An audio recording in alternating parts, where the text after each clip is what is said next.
அஇஅதிமுக பொதுச் செயலாளர் புரட்சித்தாய் சின்னம்மா அம்மாவின் வழியில் மக்கள் பயணத்தின் போது நெல்லை மாவட்டத்தில் கனிம வளங்கள் அதிகமாக கேரளாவுக்கு கடத்தப்படுவது தொடர்பாக பேசியதை அடுத்து 10 டயருக்கு அதிகமான லாரிகளில் கனிம வளங்களை ஏற்றிச் சென்றால் சம்பந்தப்பட்ட குவாரிகளுக்கு சீல் வைக்கப்படும் என்று மாவட்ட ஆட்சியர் கடும் எச்சரிக்கை விடுத்துள்ளார்.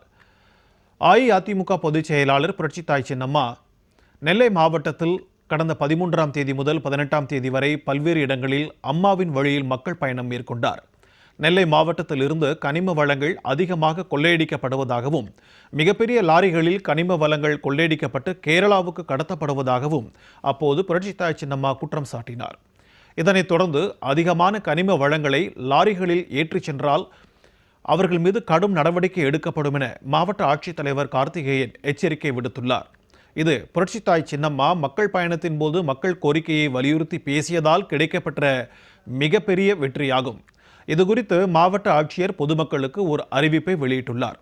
அதில் தங்கள் பகுதி வழியாக 10 டயருக்கும் அதிகமான லாரிகளில் கனிம வளங்கள் ஏற்றிச் செல்லப்பட்டால் உடனடியாக 9786566111 என்ற தொலைபேசி எண்ணுக்கு புகைப்படம் எடுத்து அனுப்பினால் உரிய நடவடிக்கை எடுக்கப்படும் என்றும் அதையும் மீறி லாரிகள் வந்தால் சம்பந்தப்பட்ட கல் குவாரிகளுக்கு சீல் வைக்கப்படும் என்றும் மாவட்ட ஆட்சியர் தெரிவித்துள்ளார்.